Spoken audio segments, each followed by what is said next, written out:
like to introduce to you a special coach that has had a profound impact on us over our short 2 years here at McKinney-Boyd High School. As a team, he's always pushed us to try our best even when we didn't want to. We always knew that he was there for us as people and as players. He saw things in us that we didn't see in ourselves, and for that we are forever grateful. Personally, we were honored to be chosen as JV captains this year. We are grateful he saw leadership traits in both of us and gave us the opportunity to lead this amazing team of girls. We both grew as people and as players under his coaching. Something that is so special about him is that he not only encourages us on the field, but he took us in and cared for us like we were his own children. Some memorable moments this year include when he got to school extra early to bring us donuts on game day or made us special game day pancakes. He would always voice his opinion if we ever needed someone to talk to, and he would let us sit in his room if we were having a rough day, no questions asked. Another reason we are so grateful for him is he would write us special notes, personalized for us, and take us in on game days just to hype us up. His love for us was unconditional. Some funny moments this year include when he would try to make TikToks after we had just won a game, but he's the worst dancer we've ever seen. Another funny thing he does is try to make us laugh with his horrible jokes that nobody thinks are funny. He also decided to put pre-wrap on his head one game day and look like a ninja the entire bus ride. He's a special person who gives so much of himself to make his students and players live up to their potential even when they don't see it. Now introducing your shortest McKinney-Boyd High School soccer coach, Coach Ramos.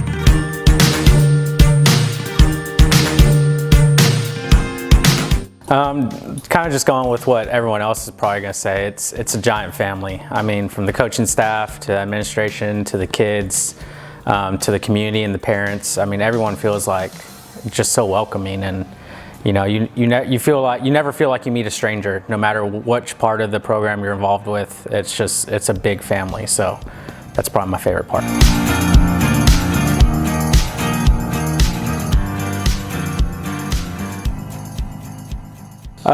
We started out really well. We didn't lose a game until almost March. So, I mean, you can't really ask for a better start than that. Even towards the end of the season, even though the results kind of started not going our way, I still thought the girls were playing phenomenal soccer. I was really proud of their performances, whether we won, lost, tied. It was a fantastic season. It exceeded even my highest expectations. I mean, they killed it this year.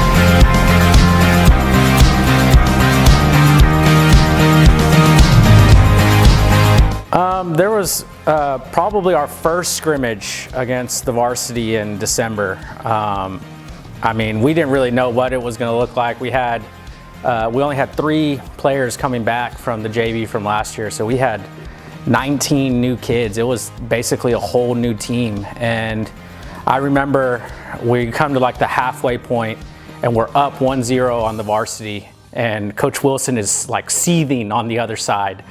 And she calls like halftime, and I'm like going across to go talk to her, and I have to stop because I'm like smiling, and I'm like, she's gonna get mad at me because I'm over here all chipper and her team is not playing well right now. And then of course they come and kill us in the second part. But I mean, like, for that 30 minutes, I was like, golly, we got something special here. Like, this is gonna be a lot of fun.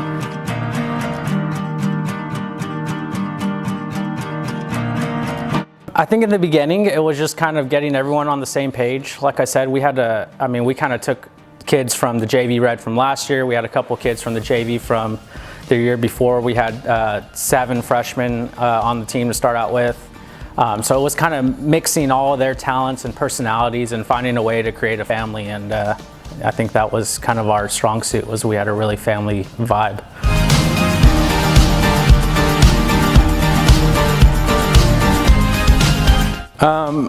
A mix of both. So my 2 captains were 2 of the 3 that returned from last year, and they really did a great job of leading the team, kind of setting the expectations for me.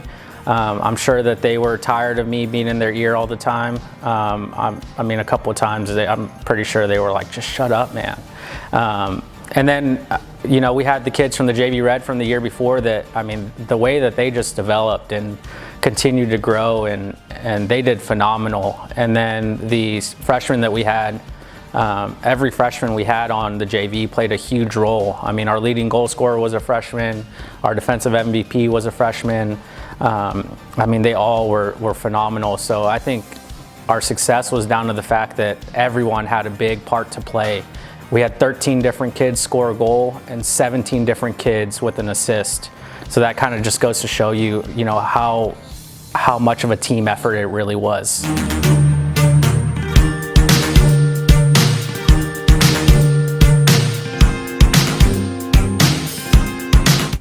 This year, something I did, we did team breakfast on game days. I brought them donuts and kolaches. They said I scammed them.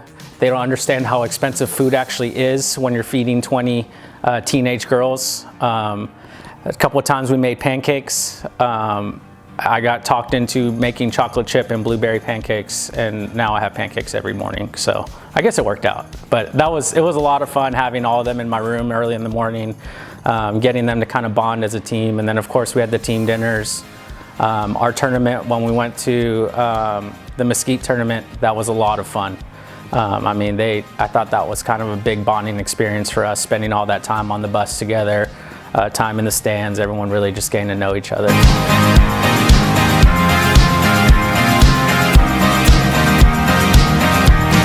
We had 14 wins, 2 ties, and 3 losses.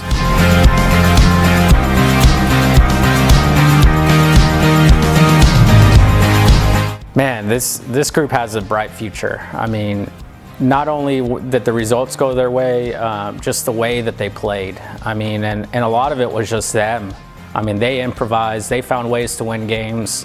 There were times that they went off the script and I was like, that is not what I told you to do, but hey, it worked, so let's keep going with it.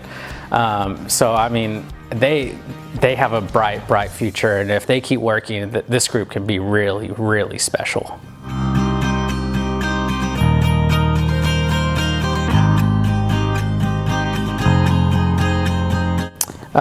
First, my message to returning players: don't be satisfied. I mean, I've kind of hyped y'all up throughout all this and told y'all how great you are, but that's only the beginning. And I think that you should set your sights a lot higher than dominating at the JV level. I think that our sights should be dominated at the varsity level and beyond. And I think that y'all are all definitely capable of it.